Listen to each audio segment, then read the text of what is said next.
नमस्कार, आप सभी का स्वागत है मालवी एकेडमी में। मैं हूं कुंदन कुमार और आज के इस सीरीज में हम जो भी पीवाईपी है हिस्ट्री डोमेन का, वो हम देखने वाले हैं। तो ये इसका पार्ट 1 होगा और इसके बाद पार्ट 2, पार्ट 3 करके ऐसे हम आपके बीच में आएंगे। और जितने पीवाईपी है 2022, 2023 और 2024, इसको लेकर हम आपके बीच में उपस्थित होंगे। ठीक है, तो इत्मीनान से इस क्लास को आपको देखना है। और सबसे पहले अब ये होता है कि आप जब शुरुआत करते हैं तो चीज़ों को या तो आप चैप्टर वाइज स्टार्ट करते हैं या जितना क्वेश्चन पूछा गया उसको एक बार में आप कर लेते हैं। तो इस क्लास में हम जो शुरुआत करने वाले हैं वो हम चैप्टर वाइज चलेंगे। तो 2 क्रम होता है करने का। एक होता है कि आप चैप्टर 1 से शुरू करते हैं और एक क्रम होता है कि आप लास्ट के चैप्टर से शुरू करते हैं। लेकिन दोनों का मतलब वही है, जितने पीवाईपी है वो हम आपको कराने वाले हैं। तो आपने चैप्टर 12 के बारे में पढ़ा होगा, महात्मा गांधी से संबंधित है। ठीक है, गांधी से। तो इसमें हम देखेंगे कि इस टॉपिक से क्वेश्चन, इस चैप्टर से क्वेश्चन है। और क्वेश्चन आपके एग्जाम में पूछा गया था कि यह किसने कहा दक्षिण अफ्रीका ने ही महात्मा बनाया। मतलब गांधी जी के बारे में पूछा गया था कि यह किसने कहा कि दक्षिण अफ्रीका ने ही गांधी को महात्मा बनाया। ठीक है, ऑप्शन है गोपाल कृष्ण गोखले, चंद्रन देवनेशन, जेबी कृपलानी और महादेव देसाई। ठीक है, तो इसका सही आंसर हो जाएगा ऑप्शन नंबर बी, चंद्रन देवनेशन ने पहली बार, इतिहासकार थे चंद्रन देवनेशन। चंद्रन देवनेशन ने टिप्पणी की कि दक्षिण अफ्रीका ने ही गांधी जी को महात्मा बनाया। ठीक बात है, दक्षिण अफ्रीका में गांधी जी ने पहली बार सत्याग्रह के रूप में अहिंसात्मक विरोध की अपनी विशिष्ट तकनीक का इस्तेमाल किया। और इसी बात से इन्होंने कहा था गांधी जी के बारे में कि गांधी जी को साउथ अफ्रीका, जो अफ्रीका है, उसी ने ही गांधी जी को महात्मा बनाया। ठीक है, दूसरा क्वेश्चन को हम देखेंगे। दूसरा क्वेश्चन आपका है, सही कथन को पहचानना है आपको। ठीक है, ए है, महात्मा गांधी जब दक्षिण अफ्रीका में थे वह रंगभेद नीति के विरुद्ध संघर्ष कर रहे थे। दूसरा है, गांधी जी के भारत लौटने के बाद उनकी पहली सार्वजनिक उपस्थिति चंपारण में हुआ था।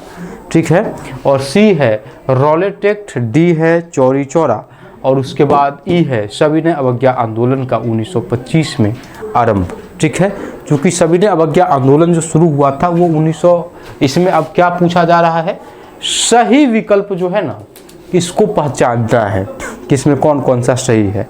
ठीक है, अगर आपने थोड़ा भी पढ़ा होगा तो आपको याद होगा, महात्मा गांधी जब साउथ अफ्रीका में थे तो रंगभेद के नीति के खिलाफ, ठीक है ना, इन्होंने वहाँ पे विरोध किया था। तो कथन ए आपका सही हो जाएगा। गांधी जी के भारत लौटने के बाद उनकी पहली सार्वजनिक उपस्थिति और भाषण चंपारण में हुआ था, ये कथन गलत है। इनकी पहली सार्वजनिक उपस्थिति जो हुई थी वह बनारस हिंदू विश्वविद्यालय के उद्घाटन समारोह में हुई थी। तो कथन बी आपका सही नहीं होगा, गलत हो जाएगा। सी देखेंगे, रॉलेट एक्ट के बारे में बताया जा रहा है 1919 में, ऐसा नहीं था। रॉलेट एक्ट आपका 1919 में आया था। इसी के विरोध में आपने देखा होगा कि महात्मा गांधी के नेतृत्व में रॉलेट सत्याग्रह चलाया गया था। और इसी समय 13 अप्रैल 1919 में एक विभत्स घटना घटती है जिसको इतिहास में हम जलियांवाला बाग हत्याकांड के नाम से जानते हैं, जिसमें सरकारी रिपोर्टों की माने तो 379 लोगों की गोली मारकर हत्या कर दी गई थी। जनरल डायर ने गोली चलवाने का आदेश दिया था, ये आपने पढ़ा होगा। और ये तमाम चीज़ें आपको पढ़नी है, ठीक है ना। इसके बाद चौरी चौरा 1922 में, ये बात सही है।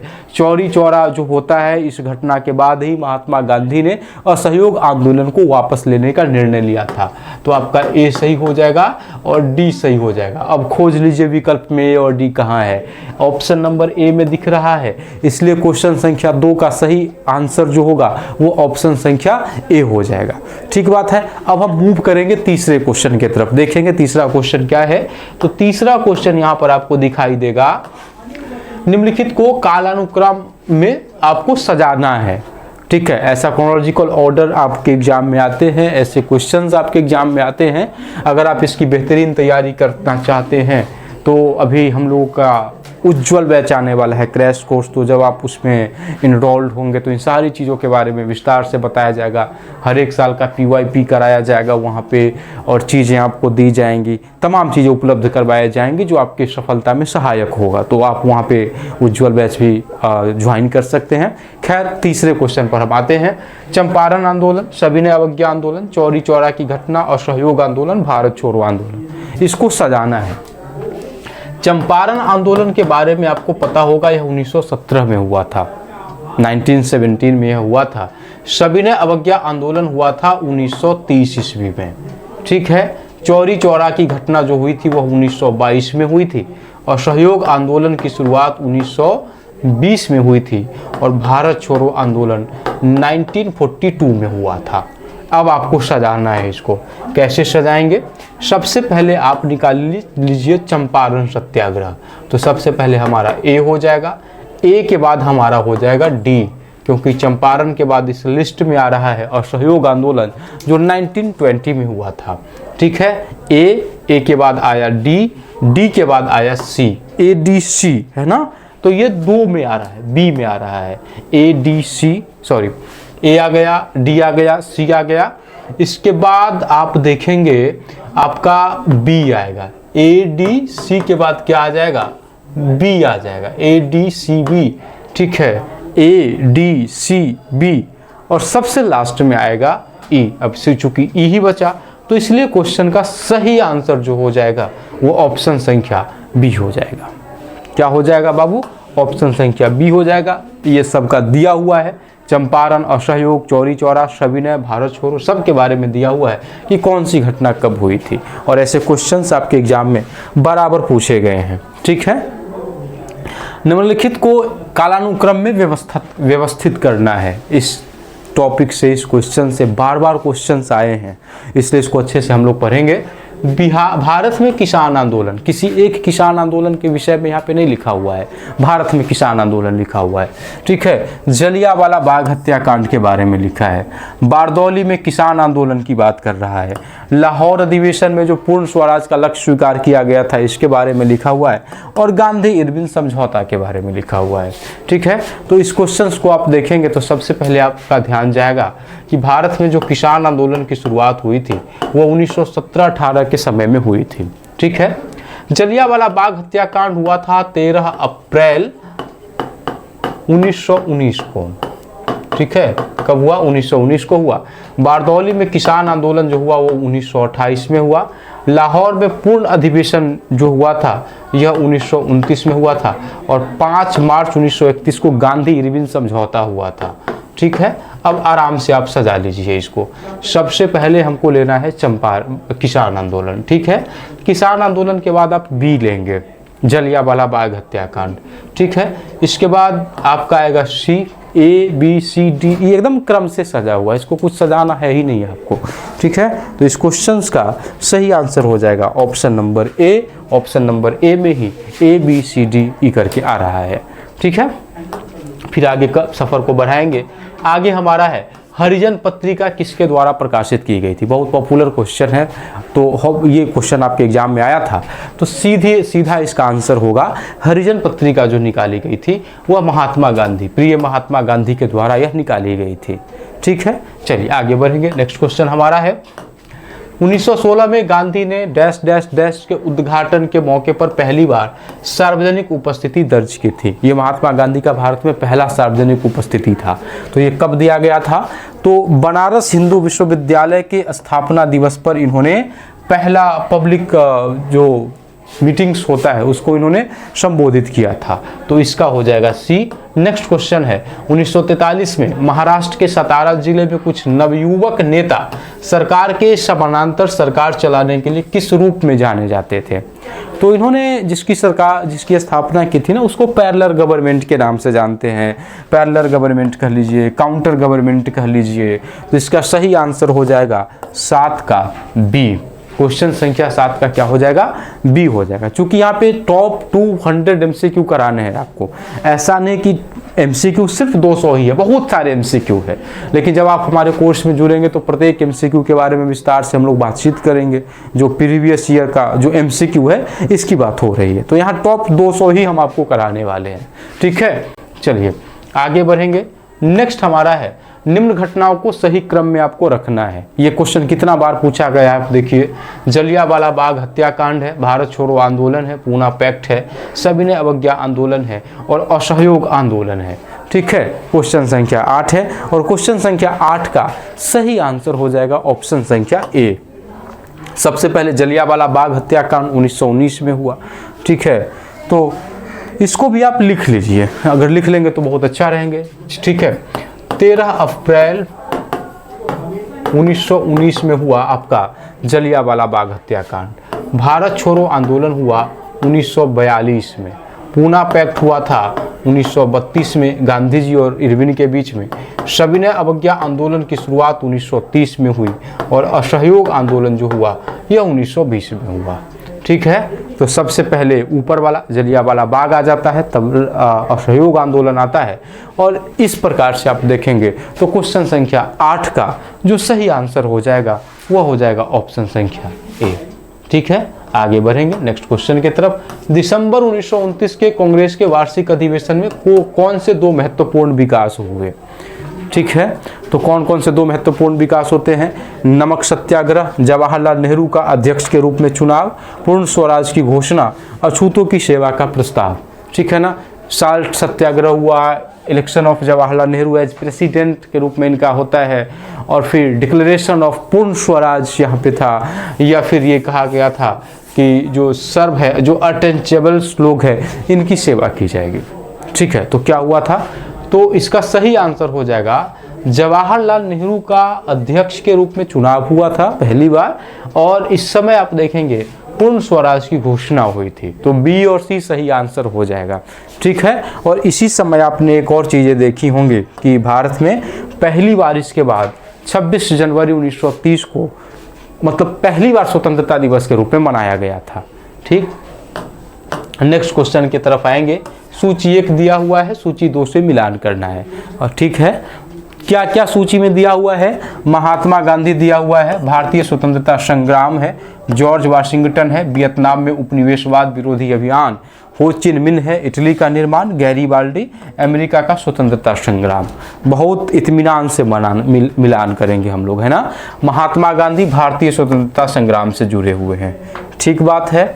जॉर्ज वाशिंगटन जो थे ये अमेरिका में का जो स्वतंत्रता संग्राम था इससे जुड़े हुए हैं, और इसके बाद हो चिन मिन जो आपके हैं इनका संबंध इन्होंने जो एंटी कॉलोनियल कैंपेन जो था वियतनाम में इसका इन्होंने नेतृत्व किया था, और गैरीबाल्डी को इटली के निर्माण का पिता कहा जाता है, इटली के निर्माण का तलवार भी इनको बोला जाता है।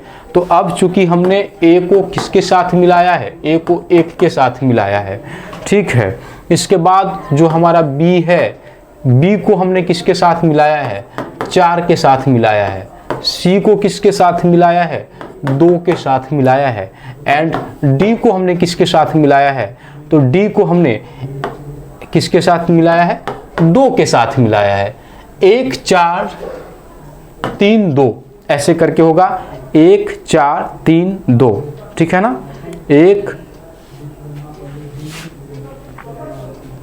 4 2 3, ठीक है। 1 मिनट आप रुकेंगे थोड़ा सा। 1 4 और सी किसके साथ मिल रहा है? तो हो चिन मिन 2 से मिल रहा है ना। तो सी मिल रहा है 2 से। 1 मिनट रुकेंगे, 1 मिनट बस आपको रुकना है। महात्मा गांधी तो 1 के साथ मिल रहा है, इसमें कोई शक नहीं है। बी आपका 4 से मिल रहा है, तो 1 4 सिर्फ ऑप्शन नंबर बी में आपको दिख रहा है, तो बी आपका सही आंसर हो जाएगा। उसके बाद सी जो आपका है 2 से मिल रहा है ना। तो सी को 2 से मिलाना है हमको, सी 2 से मिला हुआ है, और डी जो आपका है, ठीक है, डी किससे मिलेगा? 3 से मिलेगा। एवं प्रकार से इस क्वेश्चन का सही आंसर जो है वह क्या हो जाएगा? बी हो जाएगा, ठीक, आगे बढ़ेंगे, अगला क्वेश्चन की तरफ हम मूव करेंगे।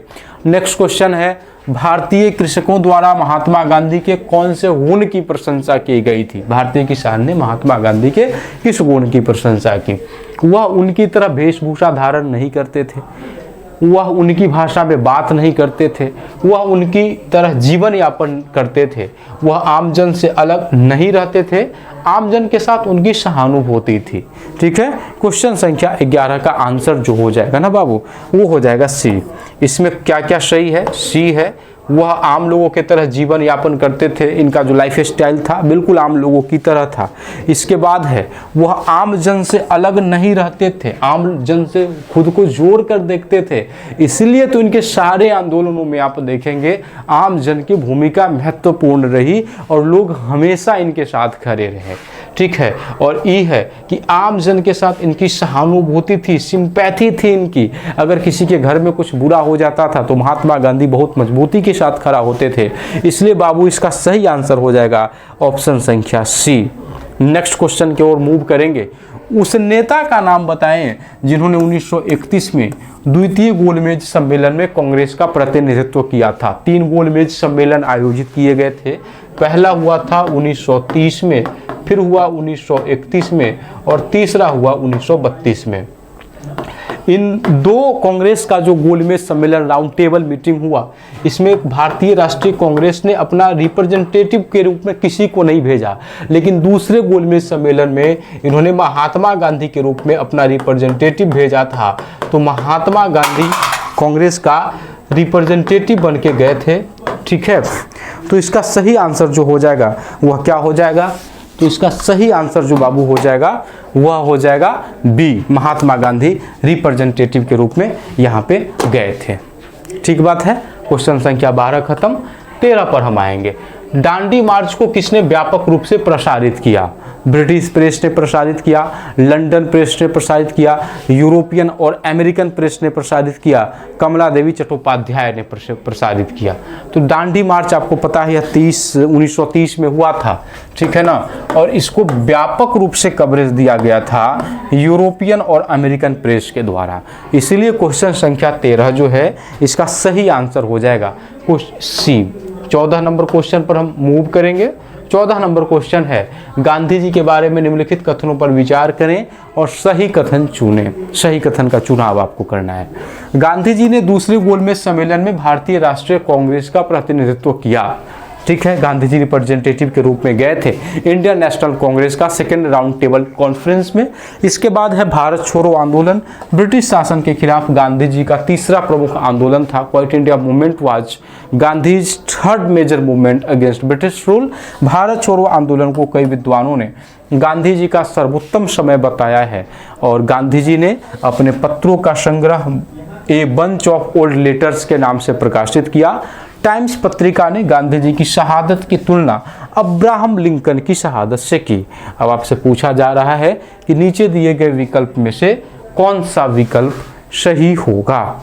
ठीक है, तो इसके लिए आपको फिर यहाँ आना पड़ेगा, देखना पड़ेगा कि चीज़ें क्या क्या है, तब आपके दिमाग में कुछ समझ में आए। ठीक है, तो इसमें डी में क्या कह रहा है? डी में कह रहा है कि ए, बी और ई जो है वह सही है। मतलब क्या क्या सही हो जाएगा? गांधी जी ने दूसरे गोलमेज सम्मेलन में भारतीय राष्ट्रीय कांग्रेस का प्रतिनिधित्व किया। अभी तुरंत आपने पीछे देखा कि आपसे पूछा गया है। ठीक है, इसके बाद है बी में हम आएंगे, तो बी में है भारत छोड़ो आंदोलन ब्रिटिश शासन के खिलाफ गांधी जी का तीसरा प्रमुख आंदोलन था। ठीक है, इसके बाद फिर जो है ई में आएंगे, तो ई में कह रहा है टाइम पत्रिका ने गांधी जी के शहादत की तुलना अब्राहम लिंकन की शहादत से की। तो ये तीनों कथन सही हो जाएंगे। ठीक है ना। असहयोग आंदोलन या फिर अब नीचे जो लिखा हुआ है आपका ए बंच ऑफ ओल्ड लेटर्स, ये जो है यह जवाहरलाल नेहरू जी के पत्रों का संकलन है, तो ये आपका सही नहीं होगा। ठीक है, दूसरे गोलमेज सम्मेलन में भारतीय राष्ट्रीय कांग्रेस का प्रतिनिधित्व महात्मा गांधी के द्वारा किया गया। भारत छोड़ो आंदोलन ब्रिटिश शासन के खिलाफ गांधी जी का तीसरा प्रमुख आंदोलन था, यह बात भी सही है। टाइम पत्रिका ने गांधी जी की शहादत की तुलना अब्राहम लिंकन की शहादत से की है। और जवाहरलाल नेहरू के पत्रों का संकलन जो था, ये बंच जो वाला वो जो पत्रों का संकलन था, क्या था जी, a bunch of old letters का संकलन था। ठीक है, अब सूची 1 को सूची 2 से मिलाने हैं। ऐसे क्वेश्चंस बार बार आपके एग्जाम में आए हैं। लेवल पता चल रहा होगा इससे आपका कि किस लेवल का क्वेश्चन पूछा जाता है सीयूईटी के द्वारा और इसके लिए हमको कितनी तैयारी करने की आवश्यकता होती है। एक ही चीज़ को कई प्रकार से इसके द्वारा पूछा गया है। ठीक है, कहा जा रहा है एक युवा नेता के रूप में भारत छोड़ो आंदोलन का नेतृत्व किया। गांधी जी के राजनीतिक गुरु, महात्मा गांधी के जीवनी लेखक और उग्रवादी नेता। ठीक है, एक युवा नेता के रूप में भारत छोड़ो आंदोलन का नेतृत्व किसके द्वारा किया गया? जयप्रकाश नारायण के द्वारा किया गया। तो एक को आपको मिला देना है बाबू 3 से। एक किसके साथ मिल रहा है? 3 के साथ मिल रहा है। गांधी जी के राजनीतिक गुरु का नाम पूछा गया है, तो गांधी जी के जो राजनीतिक गुरु थे उनका नाम गोपाल कृष्ण गोखले था, तो बी का हो जाएगा 1। 3-1 का कॉम्बिनेशन कहीं मिल रहा है, 3-1 का कॉम्बिनेशन ऑप्शन संख्या बी में मिल रहा है, इसलिए इस क्वेश्चन का सही आंसर हो जाएगा बी। इसके अलावा आप देखेंगे महात्मा गांधी के जीवनी लेखक का नाम पूछा गया है। डीजी तेंदुलकर भाई साहब जो थे वह महात्मा गांधी के जीवनी लेखक थे। और एक उग्रवादी नेता के बारे में पूछा गया है, एक्सट्रीमिस्ट लीडर के बारे में पूछा गया है, तो ये आपके लाला लाजपत राय थे, जिनकी साइमन कमीशन के विरोध के दरमियान सॉन्डर्स की लाठियों की मार से इनकी डेथ हो गई थी, जिसका बदला भगत सिंह ने सॉन्डर्स की हत्या करके ली थी। तो ये तमाम चीज़ें आप पढ़े होंगे, नहीं पढ़े हैं तो कोई आपको जो है वो ज़्यादा टेंशन लेने की आवश्यकता नहीं है। जो बैच हमारा आ रहा है उस बैच में अगर आप ज्वाइन करेंगे तो इन तमाम चीज़ों के बारे में आप अपने बैच में बातचीत करने वाले हैं। तो जो क्रैश कोर्स आ रहा है उसमें आप निश्चित तौर पे एडमिशन लें ताकि इन सब चीज़ों के बारे में हम पढ़ सके, लिख सके। आगे देखेंगे, गांधी इरविन समझौते के लिए निम्नलिखित में से कौन सा कथन सही है? गांधी इरविन समझौते की बात हो रही है और पूछा जा रहा है कि इसमें क्या सही है। समझौता भारत को प्रभुता देता है, सविनय अवज्ञा को वापस ले लिया गया, सभी कैदियों को छोड़ दिया गया, तटों पर नमक बनाने की आज्ञा दे दी गई। ठीक है, इस क्वेश्चन का सही आंसर हो जाएगा बी। गांधी इरविन समझौते के तहत 5 मार्च 1931 को गांधी इरविन समझौता हुआ था। सविनय अवज्ञा आंदोलन को वापस ले लिया गया गांधी जी के द्वारा। इसमें कहेगा कि भारत को प्रभुता देता है, ऐसा कुछ नहीं हुआ था। सभी कैदियों की रिहाई नहीं हुई थी, जिनके ऊपर हत्या के आरोप थे उनको रिहा नहीं किया गया था। राजनीतिक कैदियों की रिहाई हुई थी, लेकिन जिनके ऊपर हत्या, जैसे भगत सिंह के बारे में कहा जाता है कि गांधी चाहते तो भगत सिंह बच जाते, लेकिन गांधी इरविन समझौता में यह था कि हम पॉलिटिकल जो बंदी है उसको तो छोड़ देंगे, लेकिन जिसके ऊपर हत्या का आरोप है उसको नहीं छोड़ा जाएगा। और इनके ऊपर सॉन्डर्स के हत्या का केस चल रहा था, इसलिए गांधी जी ने भगत सिंह के बारे में जो बातें हैं कि गांधी जी ने भगत सिंह को बचाने का प्रयास नहीं किया। समझौते का मुख्य आधार यही था कि हमको सिर्फ पॉलिटिकल होस्टेज को छोड़ना है, जिनके ऊपर हत्या का आरोप है वो नहीं छूटेंगे। ठीक है, तो सभी कैदियों को छोड़ दिया गया, ऐसा बिल्कुल नहीं था।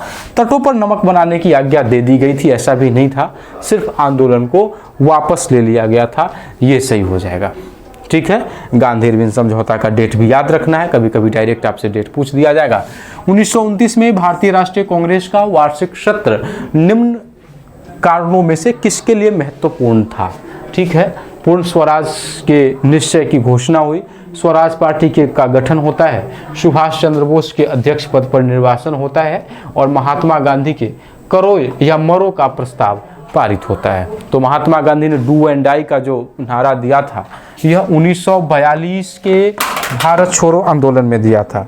कब दिया था? 1942 के भारत छोड़ो आंदोलन में दिया था। ठीक है, तो ये तो सही नहीं होगा आपका। हाँ, इसमें डिक्लेरेशन जरूर हुआ था कि पूर्ण स्वराज का डिक्लेरेशन किया गया था, तो ए जो होगा वह आपका सही हो जाएगा। क्वेश्चन संख्या 17 का क्या हो जाएगा? क्वेश्चन संख्या 17 का ए जो होगा बाबू वह सही हो जाएगा। क्वेश्चन संख्या 18 की तरफ मूव करेंगे। कौन से ब्रिटिश कानून में प्रेस की स्वतंत्रता समाप्त करने और भारतीयों को बिना साक्ष्यों या मुकदमों के नजरबंद या कैद करने का प्रावधान था? ठीक बात है, ये क्वेश्चंस भी आपके पूछे गए हैं। क्वेश्चन संख्या 18, तो ये रॉलेट एक्ट था। और इसी के विरोध में जलियांवाला बाग हत्याकांड हुआ था। डॉक्टर सत्यपाल और किचलू को गिरफ्तार कर लिया गया था। इनकी गिरफ्तारी के विरोध में पंजाब के जलियांवाला बाग में कुछ लोग बैठे हुए थे। इनके ऊपर जनरल ओ डायर ने गोली चलाने का आदेश दे दिया। सरकारी रिपोर्टों की माने तो कहा जाता है कि 379 लोगों की इसमें हत्या हुई, जान से मार दिया गया, गोलियों से भून दिया गया। और इसके लिए जनरल ओ डायर को कोई पनिशमेंट नहीं किया गया ब्रिटिश सरकार की तरफ से। उधम सिंह निकलते हैं क्रांतिकारी के रूप में और जाकर के जनरल ओ डायर की हत्या करके जो है ये इंतकाम लेते हैं। इंतकाम वाला गीत आपने सुना होगा, तो इंतकाम इनके द्वारा फिर लिया गया। तो ऐसे थे हमारे क्रांतिकारी लीडर। ठीक है, मद्रास, बॉम्बे और कलकत्ता उन अंग्रेजों के उच्चारण प्रभावित नाम थे जहां अंग्रेजों ने पहली बार व्यापारिक कोठियों की स्थापना की, चौकियों की स्थापना की। ये भी आपके एग्जाम में ये क्वेश्चंस आए जरूर है, लेकिन अब नहीं आने वाले हैं। कब, क्यों नहीं आने वाला है? क्योंकि ये जिस पार्टिकुलर चैप्टर का क्वेश्चन है, इस चैप्टर को रिमूव कर दिया है। पहले एनसीईआरटी ने रिमूव किया था, कॉलोनियल सिटीज नाम का एक चैप्टर आता था, उस चैप्टर का यह क्वेश्चन है। तो इसको रिमूव कर दिया गया था। इसको आप ज़्यादा लोड लेकर नहीं पढ़ना है, बस हम आपको बता दें कि कस्बा बोला जाता था उसको। ठीक है ना। उस व्यक्ति का नाम बताना है आपको जिन्होंने कहा असहयोग भारत और गांधी जी के जीवन का एक युग बन गया। सीएन ब्रूमफील्ड थे, लुइस फिशर थे, अब्राहम लिंकन थे या फिर जॉर्ज वाशिंगटन थे। क्वेश्चन संख्या 20 का सही आंसर हो जाएगा लुइस फिशर, जिन्होंने गांधी के बारे में लिखा था। तो क्वेश्चन संख्या 20 का बी करते हुए आगे बढ़ेंगे। महात्मा गांधी के अमेरिकी जीवनी लेखक लुइस फिशर ने कहा था असहयोग भारत और गांधी जी के जीवन के एक युग का नाम हो गया है। असहयोग आंदोलन जब हुआ था तो आपने देखा होगा कि इससे पहले मुसलमानों का सपोर्ट लेने के लिए महात्मा गांधी ने जो खिलाफत मूवमेंट चल रहा था, तुर्की के जो खलीफा थे उनका पोस्ट रिमूव कर दिया गया था ब्रिटेन के द्वारा। इसके खिलाफ में भारत में नहीं पूरे वर्ल्ड में खिलाफत मूवमेंट हो रहा था और इसी खिलाफत मूवमेंट का सपोर्ट किया गया भारतीय राष्ट्रीय कांग्रेस और महात्मा गांधी के द्वारा, इस ध्येय से कि आने वाले समय में जब हम असहयोग आंदोलन की शुरुआत करेंगे तो उसमें मुसलमानों का सहयोग मिलेगा। 1 अगस्त 1920 को असहयोग आंदोलन की शुरुआत हुई थी और अनफॉर्चुनेट इसी समय आप यह देखेंगे कि बाल गंगाधर तिलक जो थे, जिनको वैलेंटाइन सिरोल ने भारतीय अशांति का पिता कहा है, इनकी डेथ हो जाती है। तो ये बहुत दुर्भाग्यपूर्ण रहा था, लेकिन 1920 में असहयोग आंदोलन हुआ, ये फैक्ट है हमारे लिए। नमक सत्याग्रह बहुत से कारणों से चर्चा में रहा, सही कारणों को आपको पहचानना है। इसने महात्मा गांधी की ओर विश्व का ध्यान आकृष्ट किया। यह पहली राष्ट्रीय क्रिया थी, ठीक है, जिसमें बड़ी संख्या में मुसलमानों ने भाग लिया। इसने अंग्रेजों को यह दिखाया कि उनका शासन हमेशा के लिए नहीं है। इसने अंग्रेजों को समझाया कि उन्हें भारतीयों को भी कुछ शक्तियां देनी पड़ेंगी। और नमक यात्रा बड़ी मात्रा में यूरोपियन और अमेरिकी प्रेस द्वारा कवर की गई थी। ठीक है, तो किस कारण से चर्चा में रहा यह आपको बताना है। ऑप्शंस क्या क्या है आपके लिए? आपके लिए इस क्वेश्चंस का जो ऑप्शन है वह, ठीक है,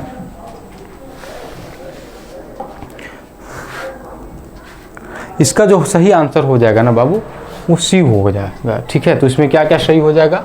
इसने महात्मा गांधी की ओर पूरे वर्ल्ड का ध्यान आकृष्ट करवाया, ये बात सही हो जाएगा।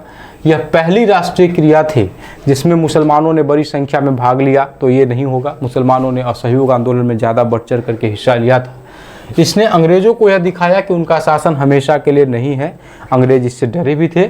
और इसने अंग्रेजों को समझाया कि उन्हें भारतीयों को कुछ ये भी देना पड़ेगा। और नमक यात्रा बड़ी मात्रा में यूरोपियन और अमेरिकी प्रेस के द्वारा कवर किया गया था। ठीक है, तो ई भी हो जाएगा, इसमें ए भी हो जाएगा, सी भी हो जाएगा। ठीक है, तो नमक सत्याग्रह ने गांधी जी का जो है विश्व की ओर ध्यान आकृष्ट किया। अंग्रेजों को यह याद दिलाया कि उनका शासन हमेशा के लिए नहीं है। इसने अंग्रेजों को समझाया कि उन्हें भारतीयों को भी कुछ शक्तियां देनी पड़ेंगी। नमक यात्रा बड़ी मात्रा में यूरोपियन और अमेरिकन प्रेस द्वारा कवर की गई थी। तो वो 3 जो हमने आपको बताया, यही 3 कथन सही होगा। ठीक है, पूरा इसका जो ऑप्शंस है वो यहाँ पे दिया नहीं गया है, लेकिन आप ये समझिए कि इसमें क्या क्या सही हो जाएगा। ठीक है। इसलिए हम आपको फिर से इस क्वेश्चन को समझाएंगे, क्योंकि थोड़ी सी चूक नहीं होनी चाहिए यहाँ पे। ये पहला सही हो जाएगा। महात्मा गांधी की ओर विश्व का ध्यान आकृष्ट करवाया। यह पहली राष्ट्रीय क्रिया थी जिसमें बड़ी संख्या में मुस्लिमों ने भाग लिया, यह नहीं हुआ था। और इसने अंग्रेजों को यह दिखाया कि उनका शासन हमेशा के लिए नहीं रहेगा। और फिर ई भी सही हो जाएगा कि नमक यात्रा बड़ी मात्रा में यूरोपियन और अमेरिकन प्रेस के द्वारा कवर की गई थी। ए सही हो जाएगा, सी सही हो जाएगा और ई सही हो जाएगा। ठीक है, ए सी ई को सही करते हुए अब आगे बढ़ेंगे। नमक के एकाधिकार को चुनौती देकर महात्मा गांधी में अपनी सामरिक बुद्धिमत्ता का परिचय दिया। गांधी जी ने कौन से कारण इस बात को सही सिद्ध करते हैं? ठीक है ना। नमक पर राज्य का एकाधिकार बहुत अलोकप्रिय था। घरेलू उपयोग के लिए भी लोगों को नमक बनाना मना था। नमक एक जरूरी सामान नहीं था। सरकार ने नमक को नष्ट कर दिया जिससे इसे लाभ पर न बेचा जा सके। क्वेश्चन संख्या 22 है। क्वेश्चन संख्या 22 का सही आंसर हो जाएगा ए। क्या हो जाएगा? ए हो जाएगा। ए सही है, बी सही है और डी सही है। आगे मूव करेंगे। नेक्स्ट क्वेश्चन है हमारा, क्या है? असहयोग आंदोलन के संदर्भ में निम्नलिखित कथनों में कौन सही नहीं है? बात असहयोग आंदोलन की हो रही है, पूछा जा रहा है कि कौन सा कथन सही नहीं है। फरवरी 1922 में हिंसा की घटना के कारण गांधी जी असहयोग आंदोलन को वापस ले लेते हैं। असहयोग आंदोलन के कारण मार्च 1922 में गांधी जी को राजद्रोह के आरोप में गिरफ्तार कर लिया गया। असहयोग आंदोलन में किसानों, श्रमिकों और कारीगरों ने भाग नहीं लिया। जीडी बिरला ने राष्ट्रीय आंदोलन का खुला समर्थन किया था। तो ये सही नहीं होगा, क्योंकि असहयोग आंदोलन में किसानों ने पार्टिसिपेट किया, श्रमिकों ने पार्टिसिपेट किया और कामगारों ने पार्टिसिपेट किया। यहाँ पर लिखा हुआ है कि नहीं किया, इसलिए सी इस क्वेश्चन का सही आंसर होगा। ठीक है, अब आगे आएंगे। गांधी जी ने दांडी यात्रा की शुरुआत कब की? बहुत आसान क्वेश्चन, वन लाइनर क्वेश्चन आपको पूछा गया है। ये क्वेश्चन होते तो आसान है लेकिन खतरनाक भी होता है ना। 12 मार्च 1930 को गांधी जी ने दांडी यात्रा की शुरुआत की थी। कहाँ से की थी? साबरमती आश्रम से गांधी जी ने इसकी शुरुआत की थी। और कहा जाता है साबरमती के संत तूने कर दिया कमाल। गांधी जी के संदर्भ में ये बातें होती हैं। फिर आगे हम चलेंगे। क्रिप्स मिशन के साथ वार्ता में कांग्रेस ने क्या प्रस्ताव रखा था? क्रिप्स मिशन से भी क्वेश्चन है। सभी राजनीतिक कैदियों को रिहा किया जाए, भारत को पूर्ण स्वतंत्रता प्रदान की जाए, वायसराय अपनी कार्यकारिणी परिषद में किसी भारतीय सदस्य को रक्षा सदस्य के रूप में नियुक्त करे, तटीय इलाकों में नमक बनाने और बेचने की अनुमति प्रदान की जाए। ठीक है, तो इसका सही आंसर यह था कि वायसराय सर्वप्रथम अपनी कार्यकारिणी परिषद में किसी भारतीय को रक्षा सदस्य के रूप में नियुक्त करे, यह प्रस्ताव इसमें रखा गया था। और 1942 ईस्वी में आपका क्रिप्स मिशन आया था। और क्या कहा कि रक्षा सदस्य के रूप में वायसराय की कार्यकारिणी परिषद में एक भारतीयों का होना जरूरी है। बंच ऑफ ओल्ड लेटर्स किसके निजी पत्रों का संकलन है? जवाहरलाल नेहरू का, सुभाष चंद्र बोस के निजी पत्रों का संकलन है, महात्मा गांधी के निजी पत्रों का संकलन है, या फिर भगत सिंह के निजी पत्रों का संकलन है? तो इसका आंसर तो आप जानते ही हैं, बहुत आसानी से इसका सही आंसर हो जाएगा option number A, Jawaharlal Nehru. सदस्यों के उस समूह की पहचान करना है जो भारतीय संविधान की रूपरेखा बनाने के लिए उत्तरदायी था। Framing of the Indian constitution से यह क्वेश्चन है। ठीक है, सारा टॉपिक, सारा आपका जो ये चैप्टर है वो सारा चैप्टर यहाँ पे हो जाएगा। ठीक है ना, तो इसकी चिंता आपको नहीं करनी है। B R. Ambedkar, B N. Rao, S N. Mukherjee, K M. Munshi और अल्लादी कृष्ण स्वामी अय्यर, महात्मा गांधी, मोहम्मद अली जिन्ना। ठीक है, क्वेश्चन नंबर 27 का सही आंसर हो जाएगा ऑप्शन संख्या सी। सी में क्या क्या है बाबू? ए, बी और सी। बी.आर. अम्बेडकर, ठीक है, उत्तरदायी थे। बी.एन. राव और एस.एन. मुखर्जी और के.एम. मुंशी और अल्लादी कृष्ण स्वामी जो थे, ये सब के सब ड्राफ्टिंग कमेटी के सदस्य थे। और यही क्वेश्चंस आपके पूछे गए हैं कि ड्राफ्टिंग कमेटी के सदस्य कौन कौन थे। तो ध्यान रखिएगा, बी.आर. अम्बेडकर इसके एचओडी थे, मतलब हेड ऑफ डिपार्टमेंट थे ड्राफ्टिंग कमेटी के। बी.एन. राव और एस.एन. मुखर्जी भी इसके सदस्य थे। के.एम. मुंशी साहब, अल्लादी कृष्ण स्वामी अय्यर भी इसके सदस्य थे। ठीक है, यही पूछा गया है। ऑप्शन संख्या सी करते हुए मजे में हम लोग आगे बढ़ेंगे। क्वेश्चन संख्या 28 है। क्वेश्चन संख्या 28 आपसे पूछ रहा है, संविधान सभा के उस सदस्य की पहचान करिए जो अन्य सदस्यों द्वारा, ठीक है, जो अन्य सदस्यों द्वारा क्या हुआ था, तो ये वायर जो है, वायर से पूरे तरीके से घिर गए थे हम। एक बार अगर और घूम जाते तो या तो वायर टूट जाता या फिर कैमरा गिर जाता। तो बीच बीच में थोड़ा सा क्या है ना, समझ सकते हैं आप, समझदार हैं हमारे बच्चे आप। संविधान सभा के उन सदस्यों की पहचान कीजिए जो अन्य सदस्यों द्वारा कानूनी भाषा में दिए गए प्रस्तावों की संपूर्ण रूपरेखा बनाने के लिए उत्तरदायी थे। B R Ambedkar, S N Mukherjee, B N Rao.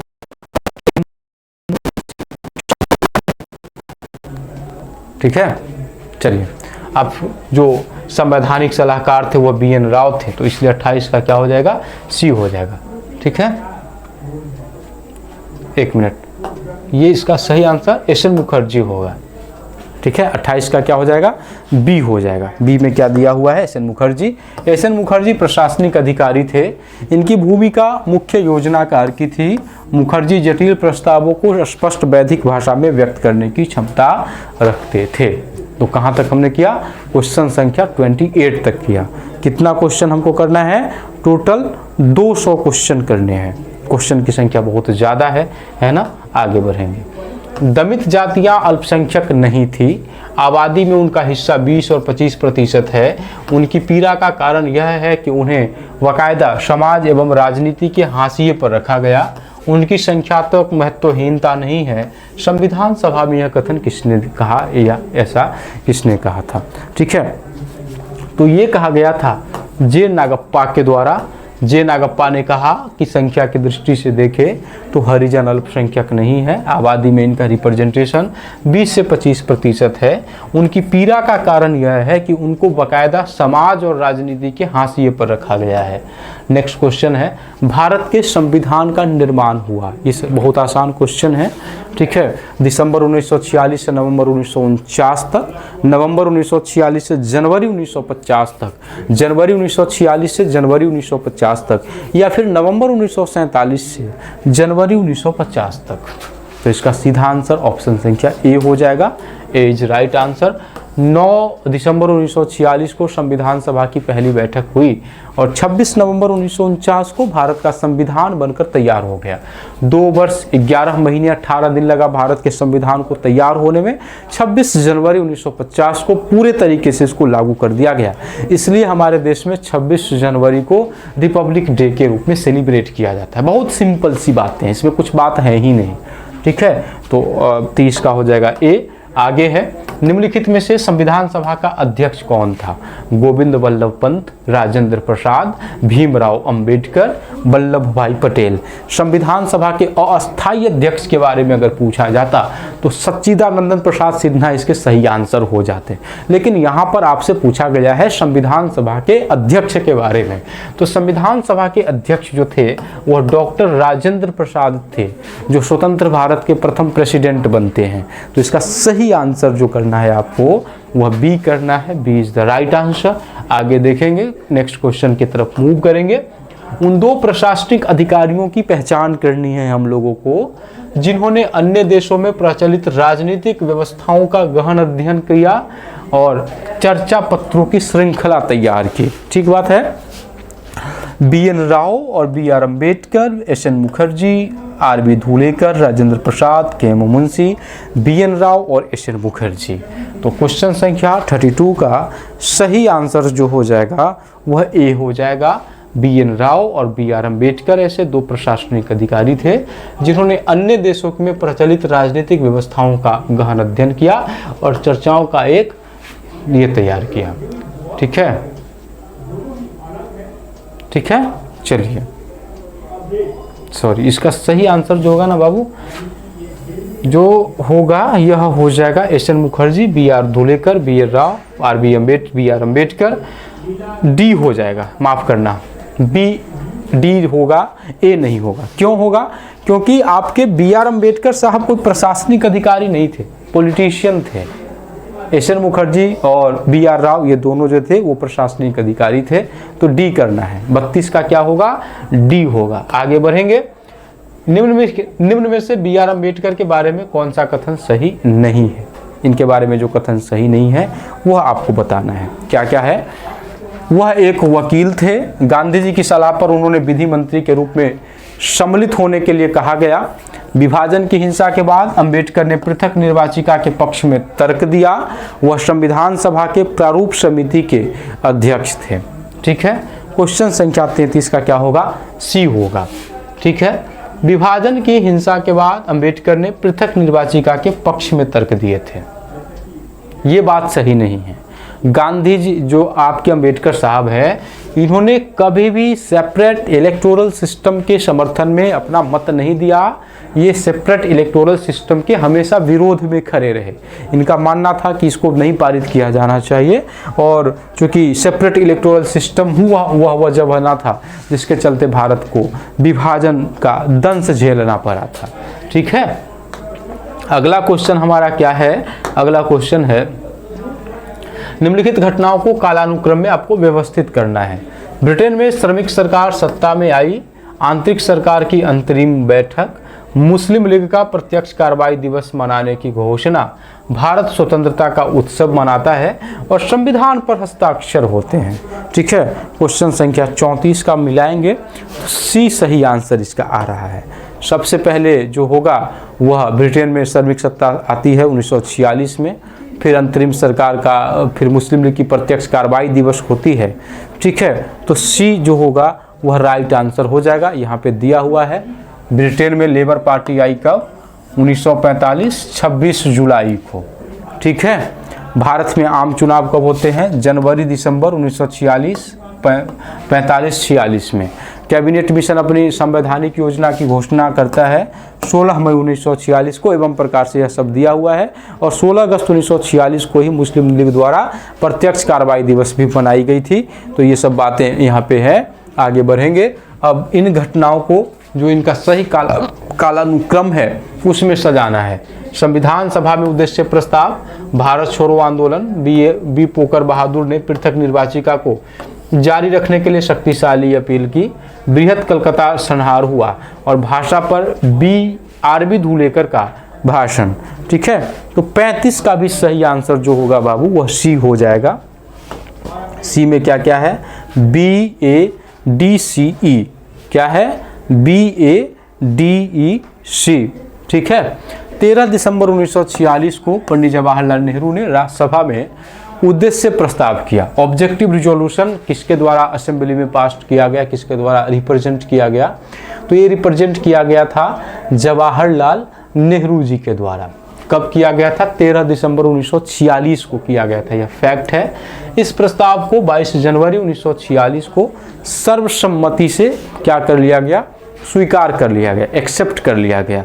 ठीक है, इसके बाद भारत छोड़ो आंदोलन द्वितीय विश्व युद्ध के समय 8 अगस्त 1942 को शुरू हुआ। 27 अगस्त 1947 को मद्रास के बी पोकर बहादुर थे, इन्होंने पृथक निर्वाचिका को बनाए रखने के पक्ष में एक प्रभावशाली भाषण दिया। बृहत कलकत्ता संहार अक्टूबर-नवंबर 1946 में हुआ, और भाषा पर आरबी धुलेकर का भाषण 12 सितंबर 1947 को हुआ था। संविधान में धार्मिक स्वतंत्रता का उल्लेख किस अनुच्छेद में किया गया है? पॉलिटिकल साइंस से भी मैच करता होगा, लेकिन ये पॉलिटिकल साइंस का क्वेश्चन है नहीं। ठीक है, इसका सही आंसर हो जाएगा अनुच्छेद 25 से 28 तक। जब अनुच्छेद 25 से 28 तक आप पढ़ेंगे ना, तो उसमें भारतीय संविधान में धार्मिक स्वतंत्रता का अधिकार जो है इसका उल्लेख आता है। ठीक है, निम्नलिखित में से स्वतंत्र भारत का प्रथम कानून मंत्री कौन बना था? बहुत आसान क्वेश्चन है, आपको पता होगा।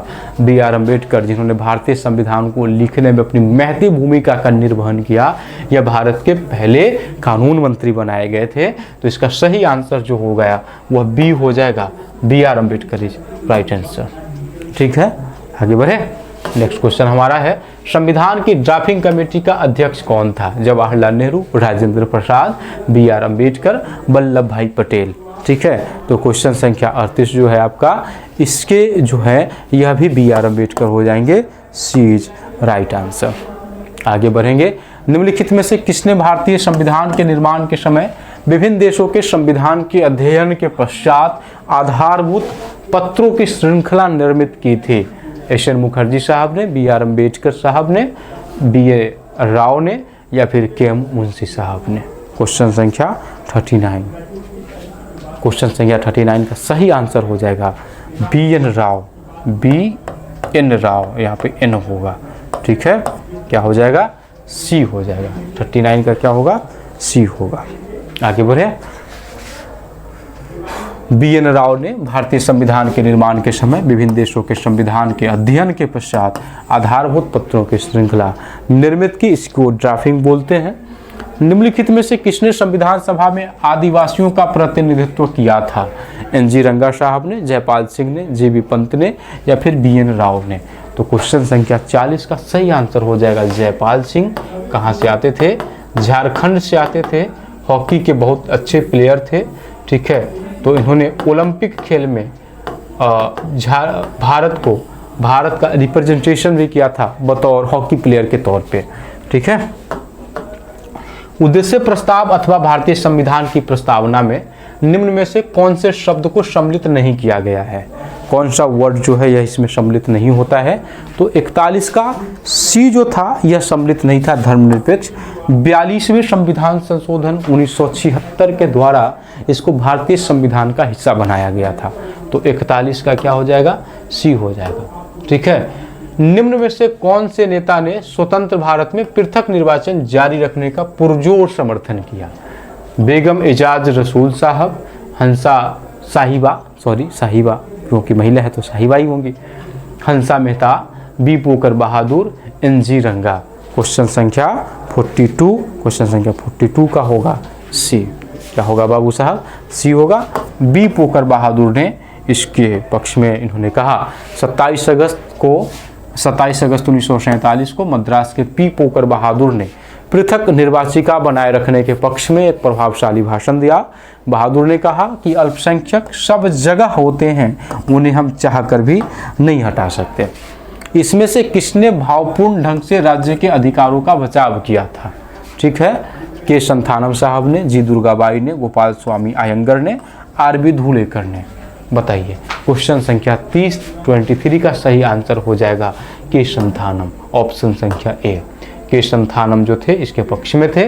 सभी मुसलमानों ने पृथक निर्वाचिका की मांग का समर्थन नहीं किया, ठीक है, जस्टिफाई स्टेटमेंट करना है।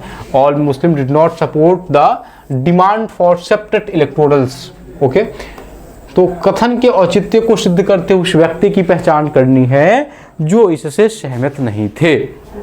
मोहम्मद अली जिन्ना साहब, बेगम नूरजहां, बेगम एजाज रसूल, जी.बी. पंत। मुसलमान की पहचान करनी है ना, तो इसका सही आंसर जो होगा वह बेगम एजाज रसूल हो जाएगा।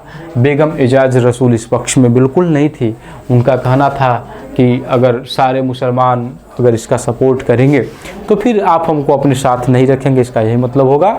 और इसके साथ 1945 क्वेश्चन संख्या जो है वो हमारा 45 है। क्या कह रहा है? वर्ष 1930 में किस दल ने स्वीकार किया कि हिंदुस्तानी भारत की राष्ट्रभाषा होनी चाहिए? मुस्लिम लीग ने, भारतीय राष्ट्रीय कांग्रेस ने, हिंदू महासभा ने, कृषक समाज पार्टी ने। ठीक है, क्वेश्चन संख्या 45 का सही आंसर हो जाएगा बी, भारतीय राष्ट्रीय कांग्रेस। और महात्मा गांधी ने इस बात पे जोर दिया था कि हिंदुस्तानी ही भारत की राष्ट्रभाषा होनी चाहिए। ठीक है, तो 45 का क्या हम लोग करेंगे? बी करेंगे। आगे है, संविधान सभा में हुई परिचर्चाओं में निम्न में से कौन सा कथन सत्य नहीं है? ये परिचर्चाएं जनता द्वारा अभिव्यक्त किए गए मत से प्रभावित नहीं थी। ये परिचर्चाएं समाचारों में रिपोर्ट की गई थी, प्रेस में छपी आलोचनाओं और प्रति आलोचनाओं ने सर्वसम्मति की प्रकृति निर्मित की। सांस्कृतिक अधिकार और सामाजिक न्याय विषय पर सभा में वाद विवाद हुआ। कौन सा कथन सत्य नहीं है? असत्य कथन की पहचान करनी है। बहुत आसानी से इस असत्य कथन की पहचान हो जाएगी। ऑप्शन संख्या डी जो हो जाएगा वह सही आंसर हो जाएगा। ठीक है, सूची 1 का मिलान किससे करना है? सूची 2 से करना है।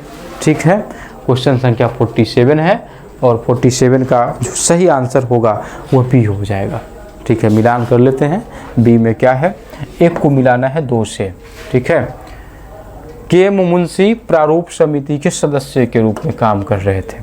राजेंद्र प्रसाद जो थे वह सभा के, संविधान सभा के पहले अध्यक्ष थे। BN राव संवैधानिक सलाहकार थे, कॉन्स्टिट्यूशनल एडवाइजर थे। और चीफ ड्राफ्ट्समैन जो थे वो SN मुखर्जी साहब थे। ठीक है, तो क्वेश्चन संख्या 47 तक हमने कर लिया है। अब आइए अब हम क्वेश्चन संख्या 48 पर आते हैं। क्वेश्चन संख्या 48 कह रहा है निम्नलिखित कथनों में से संविधान सभा के विषय में कौन सही नहीं है। ठीक है, संविधान सभा के सदस्य सार्वभौमिक वयस्क मताधिकार के आधार पर चुने गए थे। प्रांतीय विधायिकाओं ने संविधान सभा के सदस्यों को चुना था। संविधान सभा जो अस्तित्व में आई उसने भारतीय राष्ट्रीय कांग्रेस का प्रभुत्व था। मुस्लिम लीग संपूर्ण अवधि तक संविधान सभा का बहिष्कार किया। ठीक है, तो इसमें से जो कथन सही नहीं है वो चुनना है। संविधान सभा के सदस्यों का जो चयन हुआ था वो सार्वभौमिक वयस्क मताधिकार के आधार पर नहीं हुआ था, तो 48 का A हो जाएगा। क्या हो जाएगा? 48 का सीधा आंसर हो जाएगा A। इसके बाद नेक्स्ट क्वेश्चन की तरफ हम मूव करेंगे। नेक्स्ट क्वेश्चन है निम्नलिखित में से किस राष्ट्रीय नेता ने कहा था ब्रिटिश तत्व चला गया किंतु अपने पीछे शरारतें छोड़ गया है? C राजगोपालाचारी, वल्लभ भाई पटेल, राजेंद्र प्रसाद या फिर गोविंद बल्लभ पंत। तो 49 का जो सही आंसर हो जाएगा वो हो जाएगा B, वल्लभ भाई पटेल के द्वारा ऐसा कहा गया था। निम्नलिखित में से कौन सा कथन सही है यह आपको चुनना है। 1939 में कांग्रेस मंत्रिमंडल के सदस्यों ने इस्तीफा दे दिया था। क्रिप्स मिशन 1940 में भारत आया। भारत छोड़ो अभियान 1942 में शुरू हुआ। 1945 में ब्रिटेन में लेबर सरकार सत्ता में आती है। 1947 में लॉर्ड माउंटबेटन के स्थान पर लॉर्ड बेवेल ने लिया। ठीक है, तो इसमें से कौन से कथन सही है ये बताना है। देखिए कितना गजब का क्वेश्चन फ्रेम किया गया है NTA के द्वारा। ठीक है, इसका सही आंसर हो जाएगा D।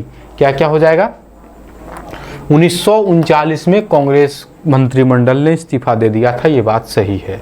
इसके बाद क्रिप्स मिशन आपने पढ़ा पीछे 1942 में आया था, 1940 में नहीं आया था।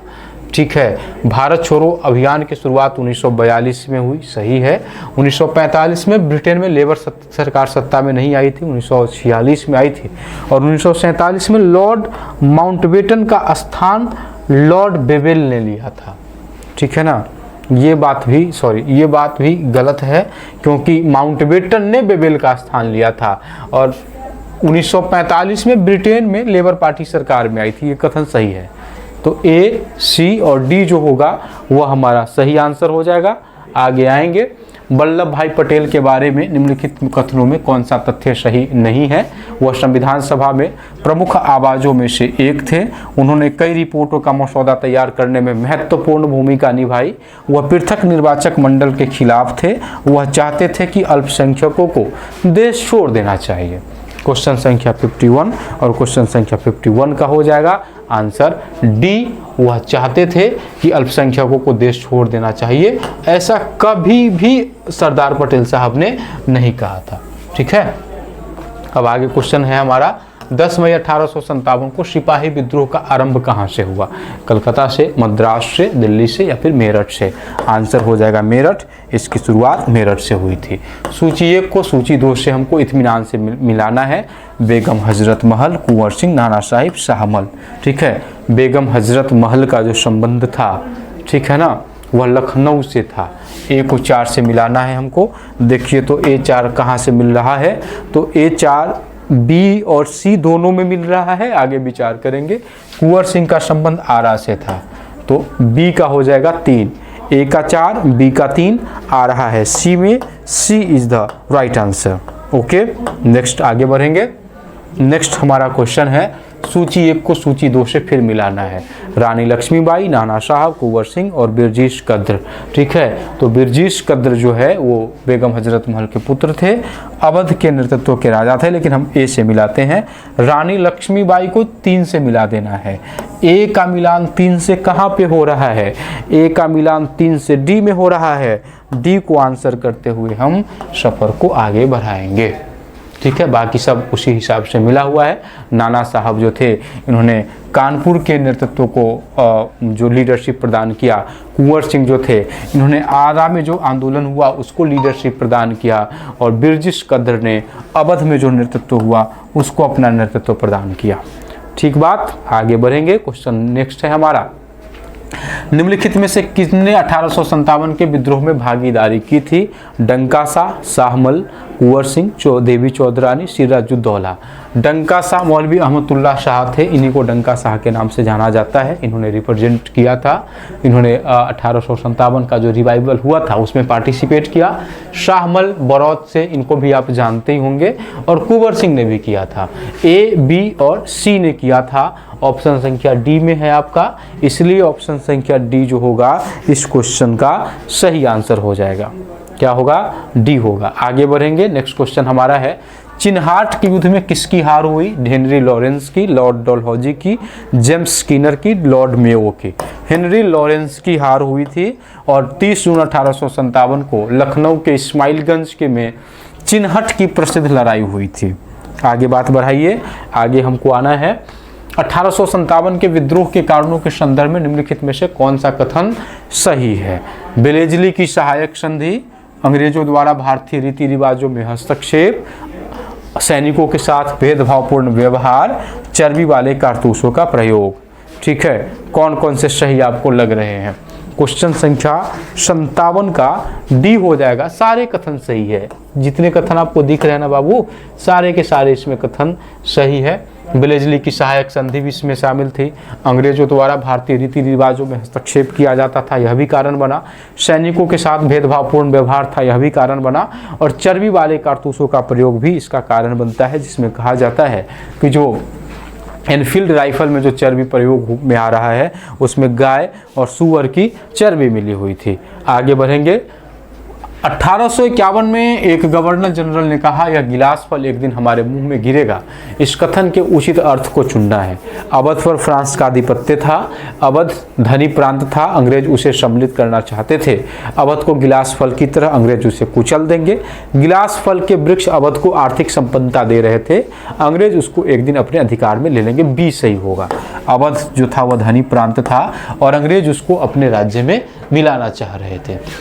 ठीक है, अब आगे क्वेश्चन बढ़ेंगे। अवध के नाम की पहचान कीजिए, जैसा कि उसे 1840-50 के बीच उत्तर भारत में कहा जाता था, एक गिलास फल कहा जाता था। ठीक है, नेक्स्ट क्वेश्चन, उस क्षेत्र की पहचान करना है जिसे अंग्रेजों के द्वारा इस दलील के साथ सम्मिलित कर लिया गया कि उस क्षेत्र का शासन अच्छी तरह से नहीं चल रहा है। झांसी, अवध, सतारा, मेरठ। अवध के ऊपर कुशासन का आरोप लगा दिया गया। यहाँ के जो शासक थे जिनका नाम जो है वो वाजिद अली शाह था, वाजिद अली शाह को कलकत्ता निर्वासित कर दिया गया और इनके राज्य को अंग्रेजों ने अपने राज्य में सम्मिलित कर लिया। तो इसका क्या हो जाएगा? बी हो जाएगा। आगे बढ़ना है, निम्न में से सही कथन की पहचान करनी है। किस कथन की पहचान करेंगे? सही कथन की पहचान करेंगे।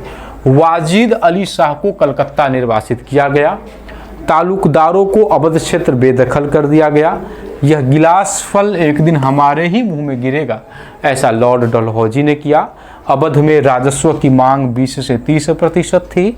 अंग्रेजों की भू राजस्व प्रणाली ने बाद में तालुकदारों के अधिकारों को प्रतिष्ठित किया। तो कौन कौन से सही दिख रहे हैं आपको? क्वेश्चन संख्या 61 का सिर्फ ए सही होगा। ए में क्या क्या आ रहा है? ए, बी और सी आ रहा है, यही सही होगा। वाजिद अली शाह को कलकत्ता भगा दिया गया, तालुकदारों को अवध क्षेत्र बेदखल कर दिया गया, एक गिलास फल मुंह में गिरेगा, हमारे मुंह में गिरेगा, यह लॉर्ड डलहौजी ने कहा था।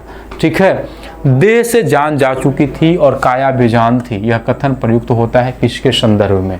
1857 के विद्रोह में अवध के लोगों के मृत्यु के संदर्भ में, बिल्कुल उसके संदर्भ में इसका प्रयोग नहीं होता है। वाजिद अली शाह के कलकत्ता निर्वासित होने के संबंध में ही यह कहा गया था कि देह से जान जा चुकी थी और काया बेजान थी। ठीक बात है, आगे बढ़ेंगे। नेक्स्ट क्वेश्चन हमारा क्या है? नेक्स्ट क्वेश्चन है, निम्नलिखित को उनके घटने के क्रम में व्यवस्थित करना है। एक मुस्त बंदोबस्त, सहायक संधि, सती प्रथा का निर्मूलन, आजमगढ़ घोषणा। ठीक है, तो इसका सही मिलान जो होगा वह सी हो जाएगा, DBAC। क्या होगा? DBAC। सहायक संधि 1798 में आया, सती प्रथा 1829 में बैन हुआ, एक मुस्त बंदोबस्त 1856 में आया, आजमगढ़ घोषणा 25 अगस्त 1857 को किया गया। ठीक है, नेक्स्ट क्वेश्चन हमारा क्या है, रिलीफ ऑफ लखनऊ शीर्षक वाली पेंटिंग के विषय में निम्नलिखित में से कौन सा कथन सत्य है। ठीक है, किस किस कथन की बात हो रही है इसको हमको देखना है। तो इसमें कह रहा है ब्रिटिश हीरो जमीन पर खड़े हैं, केंद्र में पर्याप्त प्रकाश है, कैनवास के केंद्र में अंग्रेज महिलाएं और बच्चे एक घेरे में इकट्ठे हैं, सामने जमीन पर पड़े मृत और घायल की गई पीड़ा के गवाह है, और इस पृष्ठभूमि में ब्रिटिश बचाव दल जो है उद्धारकों के रूप में वहां पर पहुंच गए थे। तो इसमें ए और सी सही हो जाएगा।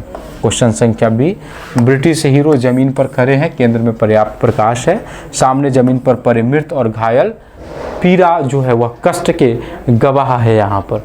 ठीक है, आगे बढ़ेंगे तो निम्नलिखित घटनाओं को उसके कालक्रम के अनुसार व्यवस्थित करना है। ऐसे क्वेश्चन बहुत बार आए हैं।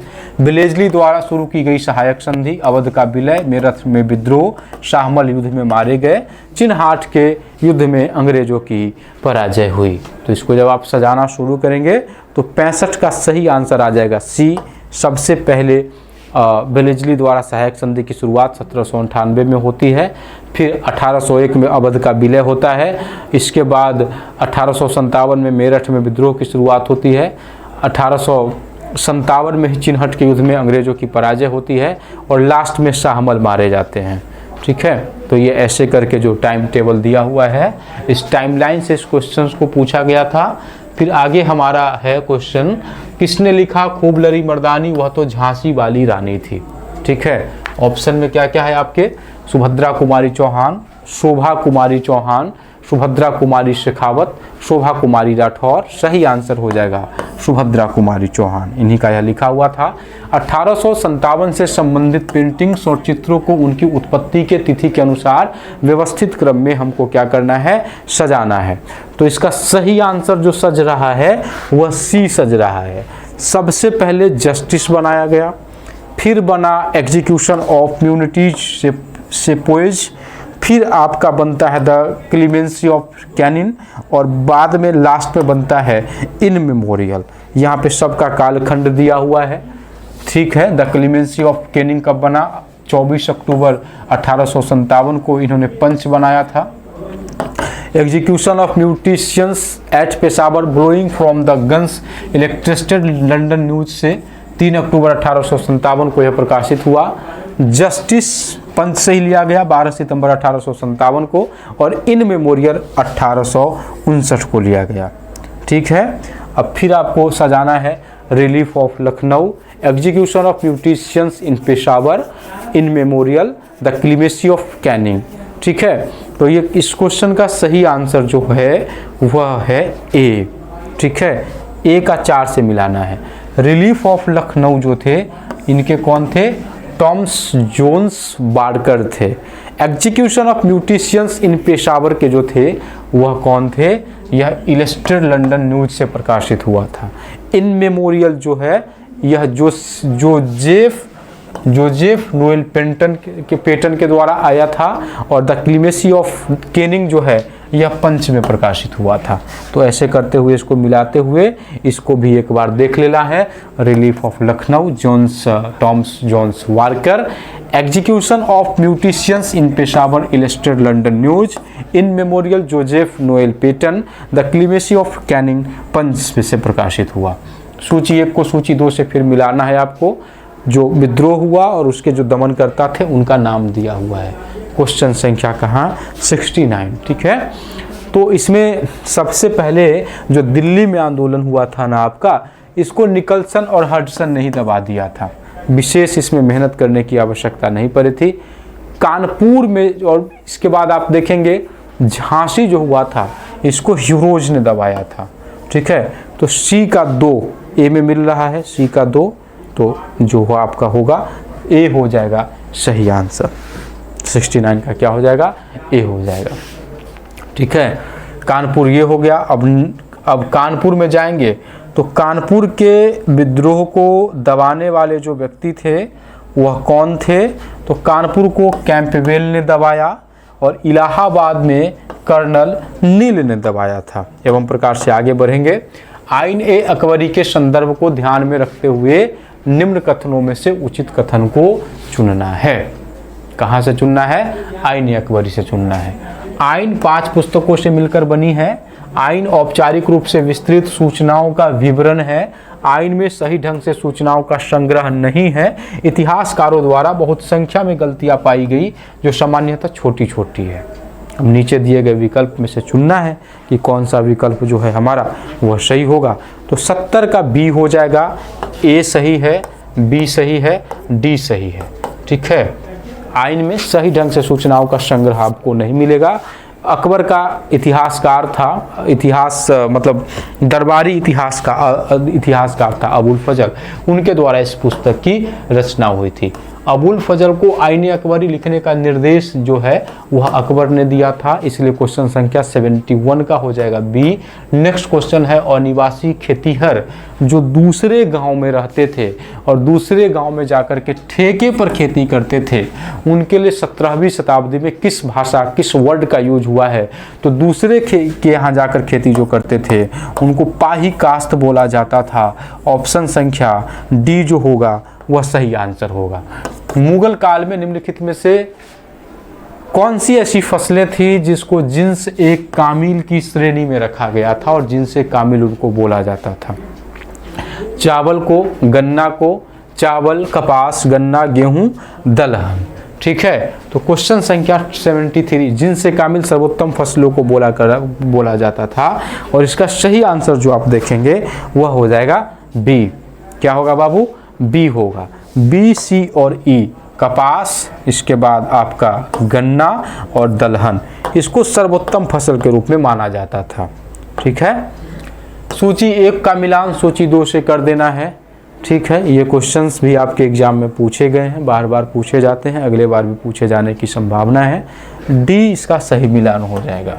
ठीक है, पड़ौती जो होता था भूमि पर कुछ समय तक खेती न करना ताकि वो अपनी शक्ति फिर से प्राप्त कर सके। उसके बाद चचर जो होता था यह भूमि का 3 या 4 वर्षों से पड़ती रहना चचर कहलाता था। बंजर जमीन उस जमीन को बोलते थे जो 5 या उससे ज़्यादा वर्षों तक खेती यहाँ पर नहीं हुई हो।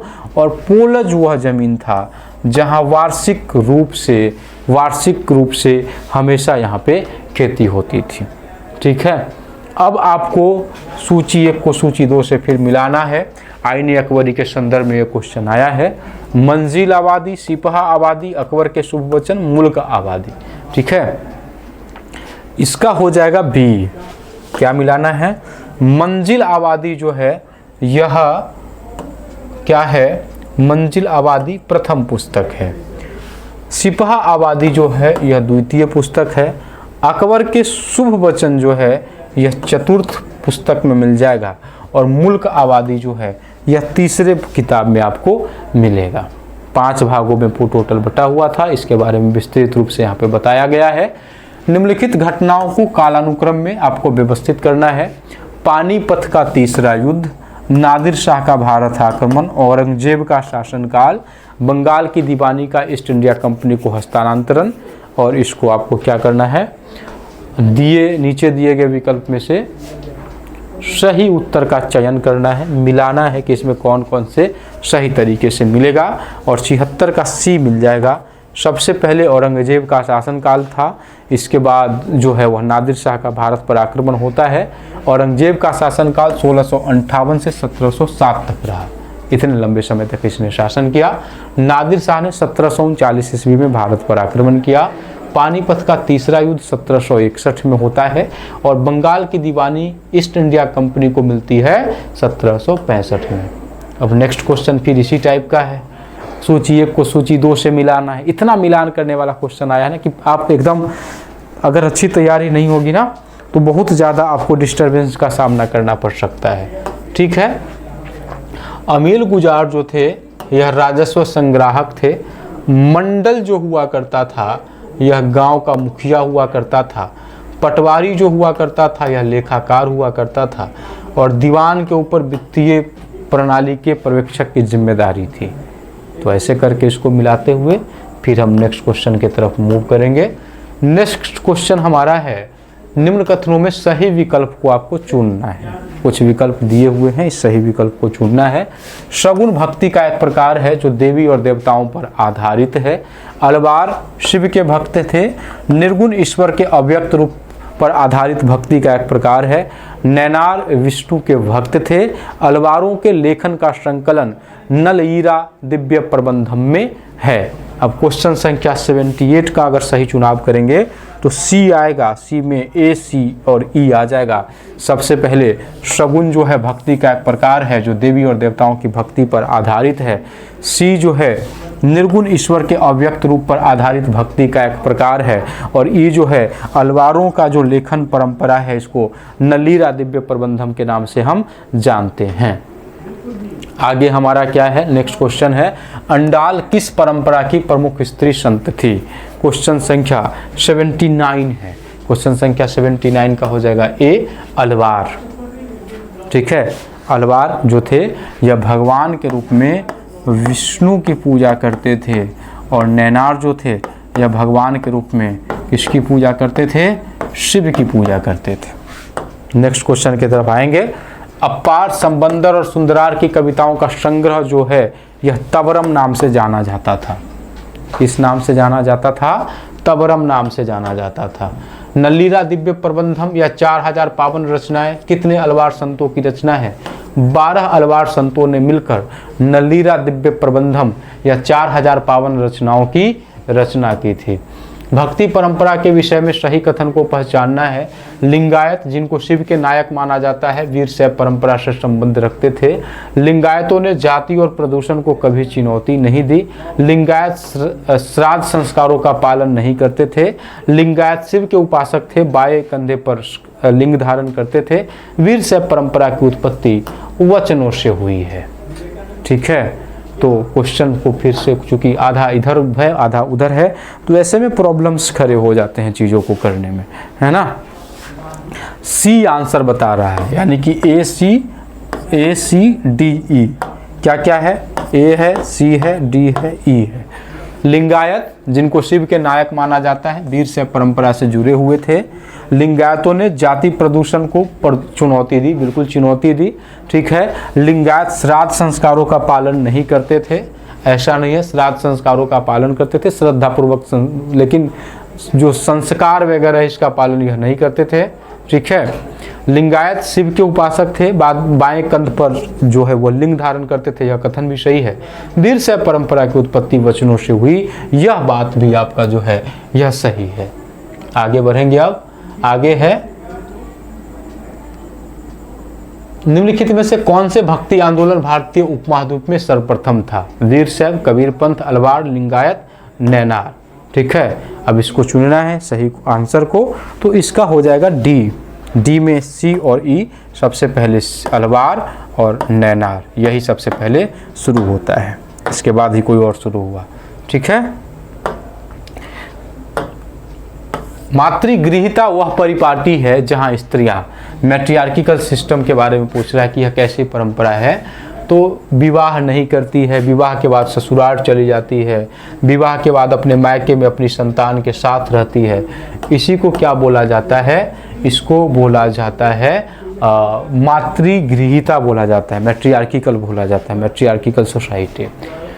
ठीक है, निम्नलिखित कथनों पर विचार करना है। भक्ति सूफी का यह क्वेश्चन है, आपको ध्यान में होगा। इस्लाम की आरंभिक शताब्दियों में धार्मिक और राजनीतिक संस्था के रूप में खिलाफत की बढ़ती विषय शक्ति के विरुद्ध कुछ आध्यात्मिक लोगों का रहस्यवाद और वैराग्य की ओर झुकाव बढ़ा, इन्हें सूफी कहा जाने लगा।